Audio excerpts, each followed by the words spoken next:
Hello students, आज हम start कर रहे हैं क्लास 10 साइंस का चैप्टर इलेक्ट्रिसिटी।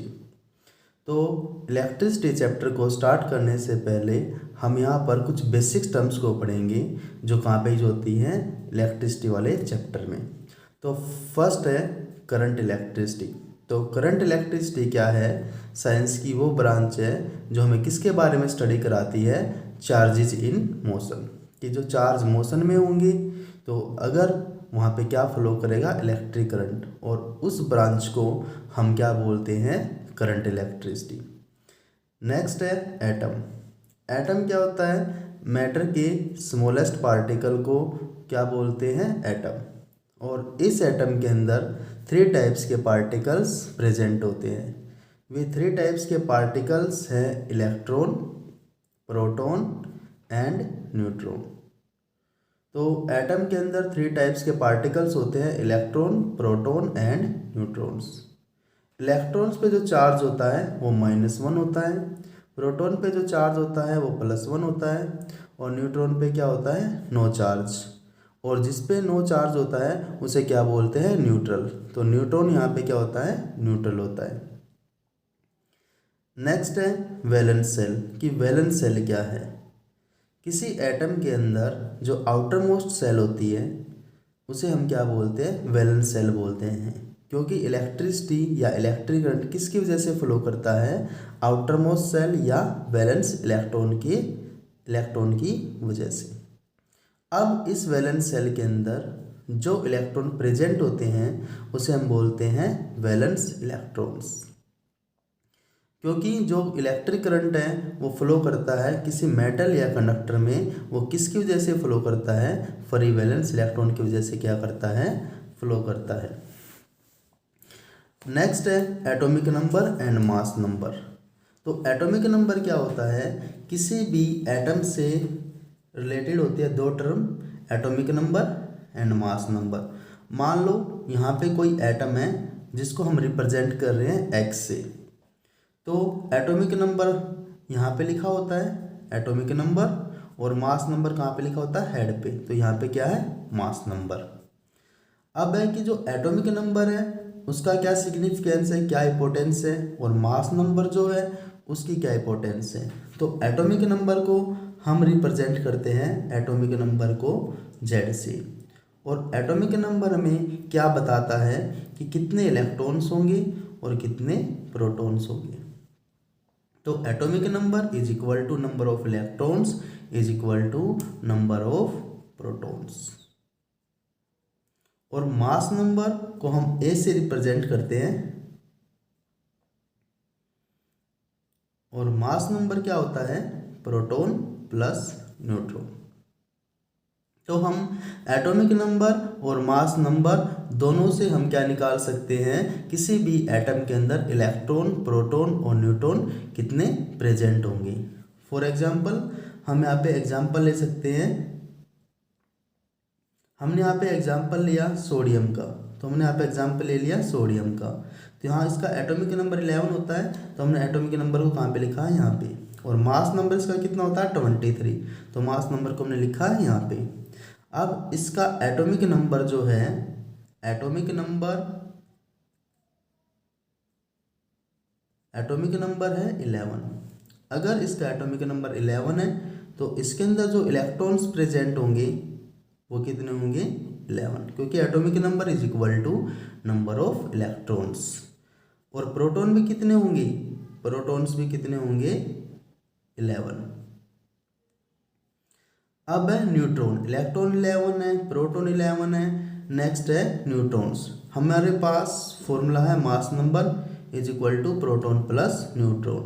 तो mass number is equal to proton plus neutron. Mass number हमारे पास 23 है, प्रोटॉन हमारे पास 11 है, और प्लस न्यूट्रॉन। तो हम यहाँ से न्यूट्रॉन कैलकुलेट कर सकते हैं। तो न्यूट्रॉन कितना आ जाएगा? 23 - 11 इज इक्वल टू 12 न्यूट्रॉन। तो 11 इलेक्ट्रॉन, 11 प्रोटॉन और 12 न्यूट्रॉन। डायरेक्टली भी कर सकते हैं हम यहाँ से न्यूट्रॉन को कैलकुलेट। अगर हम 23 में से 11 को माइनस कर दें, मतलब मास नंबर में से अगर एटॉमिक नंबर को माइनस कर दे तो हमें क्या मिलेंगे, न्यूट्रॉन्स। ऐसे ही हम कोई अदर एग्जांपल ले सकते हैं, लाइक मैग्नीशियम। मैग्नीशियम का जो एटॉमिक नंबर होता है वो 12 होता है और मास नंबर कितना होता है, 24। अगर एटॉमिक नंबर यहाँ पे कितना है, 12, अगर एटॉमिक नंबर यहाँ पे 12 है तो इलेक्ट्रॉन्स भी कितने होंगे, 12 इलेक्ट्रॉन्स, 12 प्रोटॉन्स। अगर हम मास नंबर में से एटॉमिक नंबर को माइनस कर दे तो mass number minus atomic number is equal to neutrons. तो मास नंबर 24 है, एटॉमिक नंबर 12 है, तो n, तो न्यूट्रॉन भी कितने होंगे, 12 होंगे। तो यहाँ पे इलेक्ट्रॉन, प्रोटॉन और न्यूट्रॉन तीनों यहाँ पे क्या होंगे, 12 होंगे। नेक्स्ट एग्जाम्पल है एल्यूमिनियम। हम यहाँ पे एक एग्जाम्पल और ले रहे हैं यहाँ पे एल्यूमिनियम का। इसका एटॉमिक नंबर 13 होता है और मास नंबर कितना होता है, 27। तो यहाँ पे जो एटॉमिक नंबर है, एटॉमिक नंबर है यहाँ पे 13। अगर एटॉमिक नंबर यहाँ पे 13 है तो नंबर ऑफ इलेक्ट्रॉन्स यहाँ पे कितने होंगे, 13, और नंबर ऑफ प्रोटॉन्स भी कितने होंगे, 13, और नंबर ऑफ न्यूट्रॉन्स का हमारे पास फॉर्मूला है A is equal to mass number is equal to proton plus neutron, और मास नंबर में गिवन है 27। ये रहा 27 है mass number, is equal to proton यहाँ पे कितना है, 13, और हमें क्या निकालना है यहाँ पे, न्यूट्रॉन। तो न्यूट्रॉन निकालने के लिए हम क्या करेंगे, 27 माइनस के 13 इज इक्वल टू 14। तो यहाँ पे न्यूट्रॉन कितने प्रेजेंट होंगे, 14 प्रेजेंट होंगे। नेक्स्ट टॉपिक है ओरिजिन ऑफ इलेक्ट्रिक चार्ज। तो हमने यहाँ पे पढ़ा था कि एटम के अंदर 3 टाइप के पार्टिकल होते हैं, इलेक्ट्रॉन, प्रोटॉन, न्यूट्रॉन। अब नेक्स्ट टॉपिक है ओरिजिन ऑफ इलेक्ट्रिक चार्ज, कि चार्ज कैसे डेवलप होते हैं, क्योंकि किसी भी एटम के अंदर जितने इलेक्ट्रॉन्स होते हैं उतने ही प्रोटॉन्स प्रेजेंट होते हैं। अगर इलेक्ट्रॉन पे -1 चार्ज है, अगर इलेक्ट्रॉन पे कितना चार्ज है, -1, और प्रोटॉन पे कितना होता है, +1, तो दोनों को अगर मिला दें तो दोनों का सम कितना हो जाएगा, यहाँ पे 0 हो जाएगा।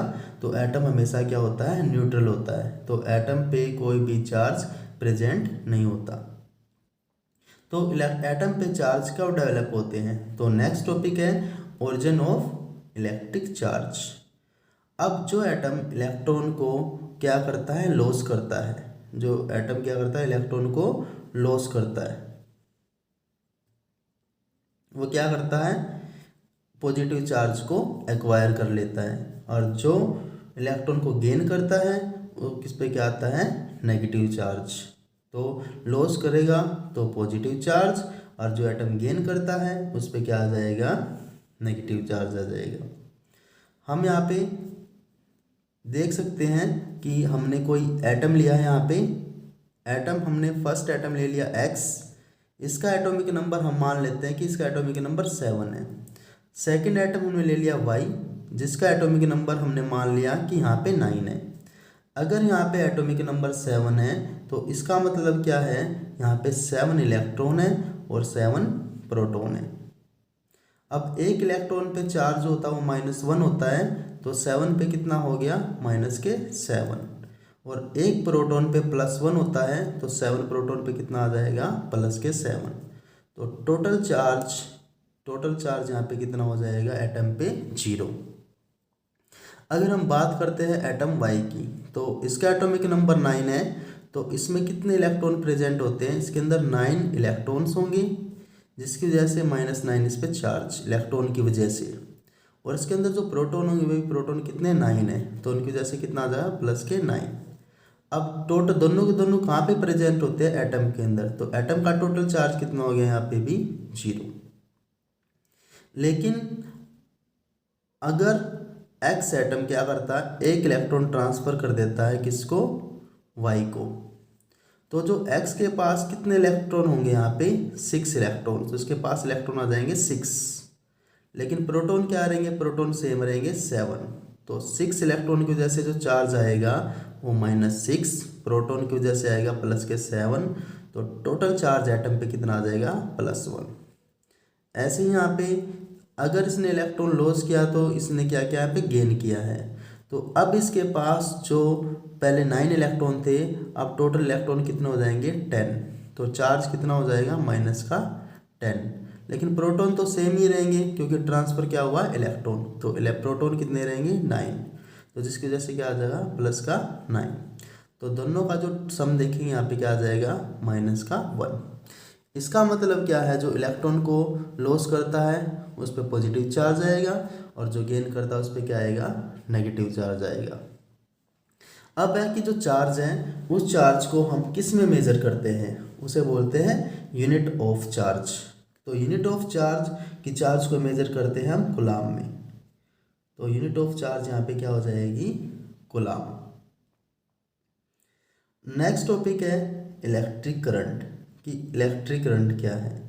किसी कंडक्टर में से कितने टाइम में कितने चार्ज फ्लो करते हैं इज कॉल्ड इलेक्ट्रिक करंट, या बोल सकते हैं कि rate of flow of electric charge. तो यहाँ पे रेट किसके लिए लगाया, विद रिस्पेक्ट टू टाइम, कि किसी कंडक्टर में कितने टाइम में कितने चार्ज फ्लो करते हैं उसे हम क्या बोलते हैं, इलेक्ट्रिक करंट। तो क्या यहाँ पे क्या है, फ्लो ऑफ चार्ज, और टी यहाँ पे क्या है, टाइम है। तो यहाँ पे बोल सकते हैं कि flow of charge with respect to time या rate of flow of charge is called electric current. तो इसे हम क्या बोलते हैं, इलेक्ट्रिक करंट। नेक्स्ट है यूनिट ऑफ इलेक्ट्रिक करंट, कि इलेक्ट्रिक करंट को किस में मेजर करते हैं, इलेक्ट्रिक करंट को हम मेजर करते हैं एम्पियर में। तो इलेक्ट्रिक करंट की यूनिट क्या है, एम्पियर, और चार्ज की यूनिट क्या थी, कूलाम। अब हम यहाँ से देखते हैं कि हमारे पास इलेक्ट्रिक करंट का फॉर्मूला क्या है, चार्ज अपॉन में टाइम, और चार्ज को किस में मेजर करते हैं, कूलाम में, और टाइम को किस में मेजर करते हैं, सेकंड में। तो कूलाम पर सेकंड को हम क्या लिख सकते हैं, एम्पियर। तो यहाँ पे इलेक्ट्रिक करंट की जो यूनिट लिखी है हमने यहाँ पे एम्पियर, वो किसके इक्वल है, कूलाम पर सेकंड। अब हम क्या करते हैं, यहाँ पे इसके अकॉर्डिंग 1 एम्पियर की डेफिनेशन फाइंड कर सकते हैं। तो हम यहाँ पे अगर 1 एम्पियर की डेफिनेशन फाइंड करें तो 1 एम्पियर हमने करंट को यहाँ पे कितना कर दिया, 1 एम्पियर। चार्ज को कितना कर देंगे, 1 कूलाम। टाइम को कितना कर देंगे, 1 सेकेंड।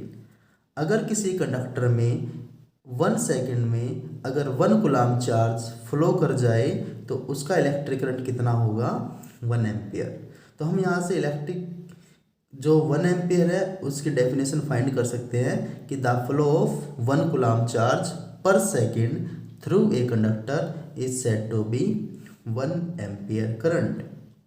तो यहाँ पे किसकी डेफिनेशन आ जाएगी, 1 एम्पियर करंट की डेफिनेशन। अब है कि हमारे जो न्यूमेरिकल्स है या क्वेश्चंस है उसमें हमेशा करंट को किस में मेजर करते हैं, हम एम्पियर में मेजर करते हैं। लेकिन अगर हमें करंट यहाँ पे मिली एम्पियर में गिवन है तो सबसे पहले हम क्या करेंगे, उसको एम्पियर में कन्वर्ट करेंगे, और एम्पियर में कन्वर्ट करने के लिए हम उस वैल्यू को 10⁻³ से मल्टीप्लाई करेंगे तो वो किस में कन्वर्ट हो जाएगा, एम्पियर में। अगर हमें करंट की वैल्यू किस में दे रखी है, नैनो एम्पियर में, तो नैनो के लिए n लिखा होगा वहाँ पे। तो अगर हम उसको उस वैल्यू को 10⁻⁹ से मल्टीप्लाई करते हैं तो वो किस में कन्वर्ट हो जाएगा, एम्पियर में। अगर हमें करंट गिवन है माइक्रो एम्पियर में तो हम उस वैल्यू को 10⁻⁶ से मल्टीप्लाई करेंगे तो वो किस में कन्वर्ट हो जाएगा, एम्पियर में। तो मिलते हैं स्टूडेंट्स नेक्स्ट वीडियो में, तब तक बने रहे विद वी लर्निंग क्लासेस के साथ।